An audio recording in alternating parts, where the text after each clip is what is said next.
Up next, Siemens. Please welcome Del Costy. Hey everybody. You're sitting so far back. I'm a cocktail party outcast as well, but I also happen to be from this great city. So how many are here for the first time?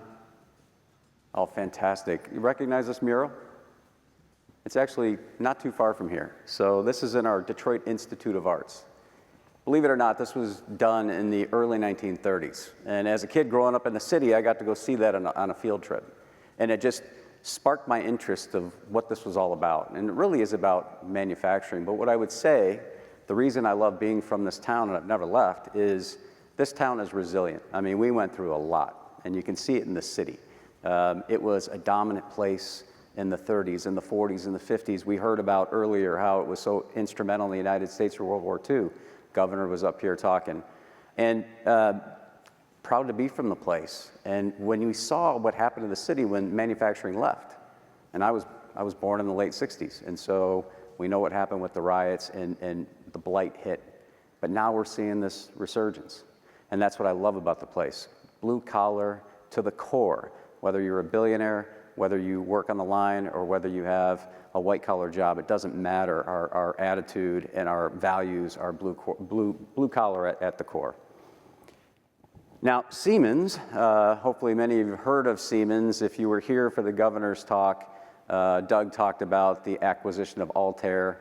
That was something we recently did, followed up by another one. But we stand for something, just like I like to open up and talk about the why. This is the why for Siemens. We talk about these four tenets, and the cornerstone is this idea of technology with purpose. And what you're hearing over the last couple of days at this conference is purpose. It's purpose-driven for the United States for so many different reasons of why we need to reindustrialize manufacturing. And we're proud to be in the middle of that, both with software and automation, also the way we manage infrastructure and buildings and all the things we get to contribute to this journey. But it didn't happen on accident. And when I talk about the why, it's important to realize we had an executive leader a little over 20 years ago sitting in something like this, looking at technology, and he was shocked.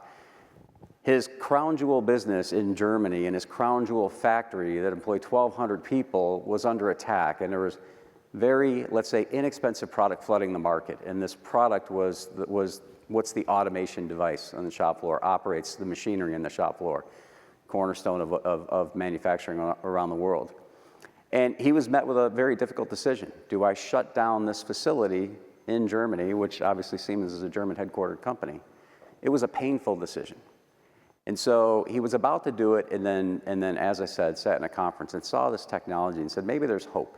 If I can do things differently, and I can go from the way we make product today to make this a much more profitable facility, I can keep these 1,200 jobs and not have to move this facility to Asia. That's what he set apart to do. And so he rallied these 1,200 people together and said, I'm going to preserve this factory, but each and every one of you are going to be on this journey with me. I will protect every one of your jobs, but we're all going to be measured together. We're going to sink or swim as one unit. And so they got their minds creative. Juices were flowing, and they started to leverage modern technology.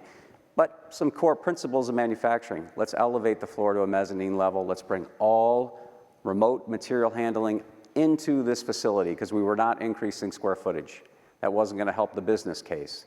And so this wasn't about brick and mortar. This was about leveraging what was done with the employees that we had. That started us on a transformation, as I said, a little over 20 years ago. Now, the results were fantastic. Ended up increasing productivity from 80,000 units a month to 1 million a month. And so we got the gains that we needed, but it wasn't just modernizing manufacturing technologies. It was also embracing product design. So we actually changed the product along the same journey. To the point where we were able to make 120 different configurations of the product on the same floor, on the same line. Because we could handle that product complexity and understand what would need to happen to manufacture it, that's what we were able to do. And it led to some significant results. So at this point now, 20 years later, we have 3 World Economic Forum lighthouse factories. And this one in Hamburg being one of them. But what I would tell you is that's not all. It led to a complete transformation of Siemens as a company. Right now, what we stand for is this marriage of the real with the digital world. And that one acquisition, Anton saw the technology, ended up going out and buying the company.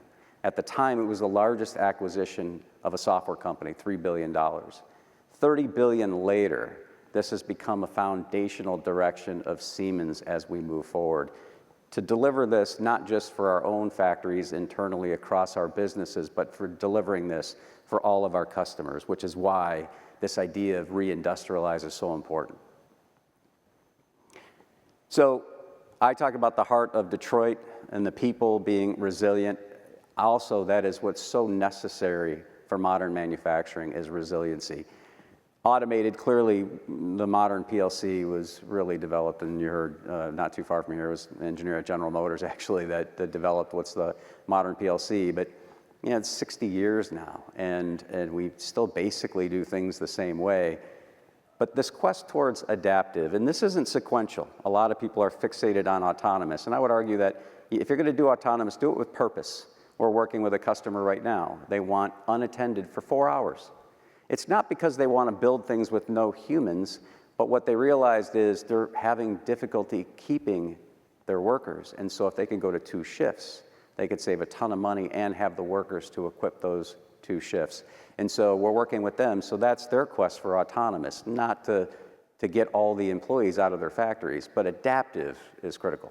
We think of this concept of adaptive. Do I understand a behavior change that needs to happen to my product, and what do I need to do for flexibility to manufacture it? Which is kind of what I described in what we were doing with Amberg. And so we can actually handle these product changes very quickly and adapt manufacturing without hundreds of millions of dollars of capital refresh to do that. So this is one of the major journeys we're on to support our customer base. But what I would also say is the worker is a huge, huge part of this equation. We have so many tools we talk about with AI. We hear generative AI, we hear agentic AI, all these different capabilities, co-pilots. But the fact is, what are we going to do with the worker? The future worker on the shop floor is going to change dramatically. And we know by 2030, over 60% of the work is going to be digitally native. It's a very different place than where we are today. And so are we going to give them the tools that they need to effectively do their job? Are we going to harness the talent out of the worker that they can make that process better after every shift? And so these are the things that we need to challenge ourselves with in adapting into our production operations. And so I think it's a choice for every company out there. Do we want to continue to do things the way we do them today? And we've heard a lot of statistics about what's happening around the world. And a lot of Asian manufacturing is super advanced. Do we want to keep doing it the way we're doing it today? Or do we want to actually capture that digital footprint so we can move our workers forward, leverage capabilities that we're getting with AI, and really modernize factories? It will allow us as society and as industry to get far more nimble, more cost-effective, and take us into the future that I know in this country, in this town in particular, we deserve. So with that, I would just tell you that we got on this journey out of necessity. We were at a major crossroads. The picture it was looking bleak for that facility, and we would have given up all of our manufacturing capabilities to one continent, and we made a decision not to, and it was bold. And because of that, it's led to a tremendous opportunity for Siemens growth. And that's the journey we're working on with all of our clients too. So with that, I appreciate your time. Thank you.